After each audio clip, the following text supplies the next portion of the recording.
Hey everybody, it's Professor Snart checking in again. If you can hear a loud noise in the background, that's my very loud and broken office fan. But it gets super hot in here in the summer when the sun comes in my east-facing window.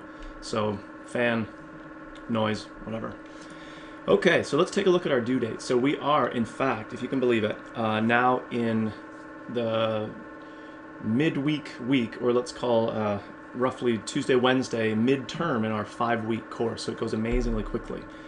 Like I've mentioned before, though, we haven't gotten to our first essay assignment, but are still trying to put those pieces together so that when we do get to the essay, I'm not basically testing you on things that we haven't actually covered yet. Okay, oh, the fan's taking a break. Hopefully you can hear that. All right, so we have worked through a bunch of things here. Where are we? We are just working through Unit 5, having us do a little bit of a comparative project. It's sort of creative, or it compares two texts, quote unquote, that are actually very different in nature. So one, the music video, which has both that lyrical, musical element, but also the visual element to look at, and then the more traditional, literary short story. So we're practicing the strategy of comparison. Again, not a full-blown essay yet, but just a paragraph. This will actually be the same kind of thing that we do for our very final essay. Obviously a full essay in this case, but it'll be comparative. So you're going to do the same kind of thing, picking something that has more of that sort of literary piece to it, something from our course basically, and then the opportunity to think creatively about what could I compare this to. So again, it's not just we're filling time here or doing something unrelated to the bigger picture.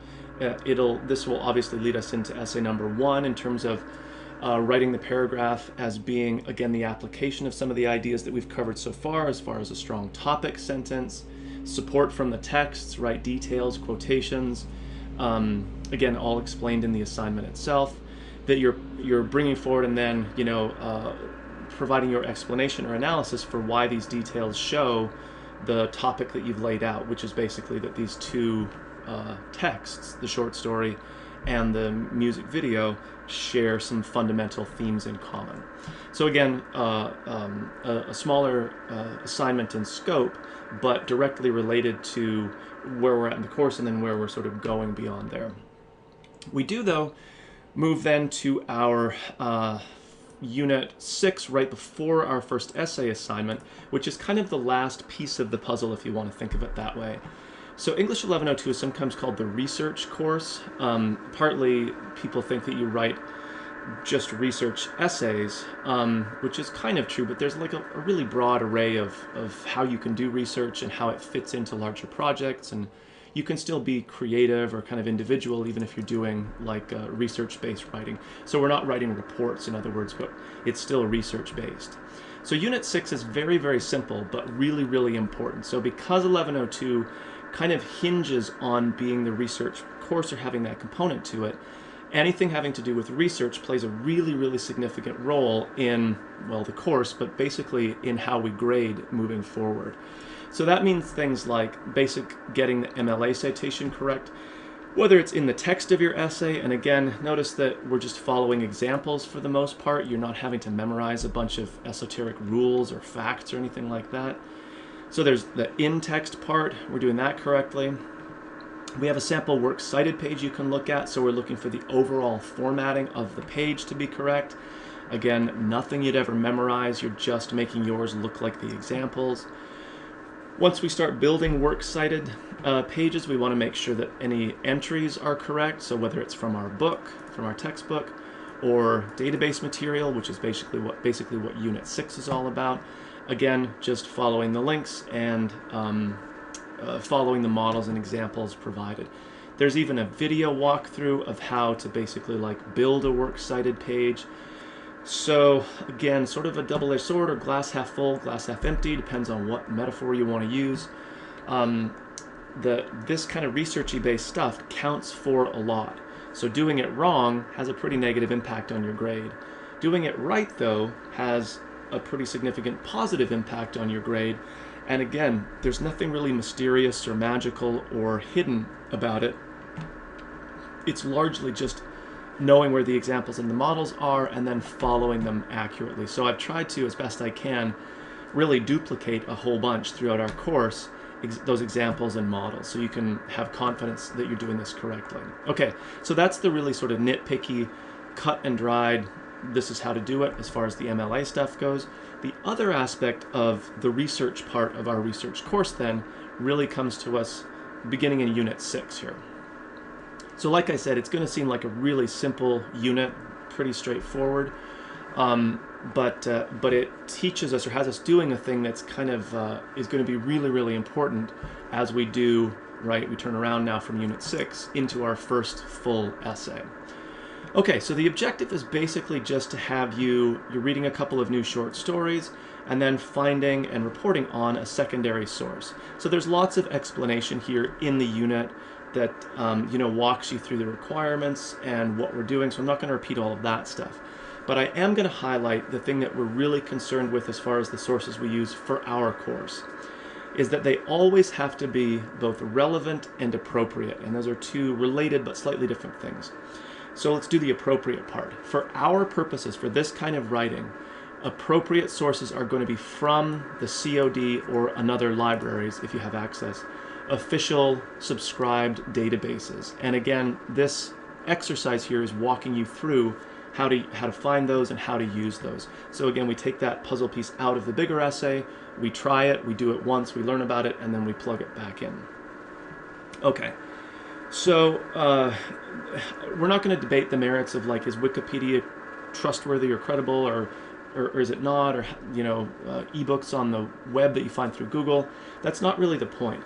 The point is that we want to learn this particular strategy for doing research because it leads us to things that are 100%, almost always going to be credible, and are designed for the kind of writing that we're doing. So we can quote and use the material we find in the databases directly in our writing. It's sort of designed for the types of essays that we're writing. So in many ways, when I see that you have done this correctly, it's sort of like the content that you found is less important, and what's really important is that I know that you can now do the steps that it takes to access a database, find credible material, and then now use it in your essay, if that makes sense. In other words, you including a quote in your essay from a secondary source is like proof of a process that I now can guess you can do successfully, and that's what matters. So this isn't about everything on the web is untrustworthy or we can't use Wikipedia. We just can't for our particular kind of writing. So appropriate means we're using database material, and again, this assignment is walking us through exactly what that is. So the other part that we're concerned with is, so that's the appropriate part, we're also concerned with the source has to be relevant. And by relevant, we mean that the source that you find is a direct discussion of a primary text that you're writing about. So if you do your essay on a short story from our class, like let's say Gorilla My Love, which is one of our readings for Unit 6, you find in the database an essay or an article about Gorilla My Love. It talks about character, theme, or whatever. That's a direct discussion of that story. What you'll notice, though, is that one of the themes in that story is like child development or maturity, those kind of ideas. So some excerpt from your developmental psychology textbook or from a different database that's about that theme but not about the short story is not, for our purposes, a relevant secondary source. It's kind of related in a thematic way, but it's not a direct discussion of that primary text that you're talking about. So those are the two keys that we really want to understand from Unit 6 and then of course take forward into our subsequent units, is that the whole MLA citation bit matters, works cited and in text, and our secondary sources, our research for the research course, has to be both appropriate and relevant. So relevant means it's a direct discussion of one of your primary texts. Appropriate means it's coming from one of the databases. And again, this unit sort of walks you through exactly how to find those, what it looks like, and it'll give you the experience of using the database before you have to do it in the higher stakes situation of essay number 1. So I'm going to get us a little bit further ahead here, just as a bit of a preview, and you can pop into any of these units at any time, so you can jump ahead as well. So our first essay has a bunch of material for you to work through. It's a set of sample essays. Again, just kind of like getting your ear used to how these essays sound, the scope of them, the tone of them, how the various pieces work, whether it's a thesis, topic sentences, details from the text that we're using. There's yet another reminder here of the stuff that I was just talking about, MLA citation, the research aspect of it, and then of course the essay assignment. So just to give you sort of that looking forward view here, we can take a quick look. So you're writing a short essay based on just one literary work we've read so far. That's why we read them, so we have a kind of pool to pull from. Despite the fact that Flight Patterns by Sherman Alexie is a really good short story, there's like, for whatever strange reason, very few, if any, good secondary sources on it, so it presents a bit of a research challenge. So you're not banned again from writing on it, but it does present a bit of a problem here, so you have to be aware of that. Notice that our essay is very short, right? We're not looking at 10 or 20 pages. There's no reason to take that on. 3 to 4 succinct, well-written pages. Again, we're double spacing. The works cited obviously doesn't count for that.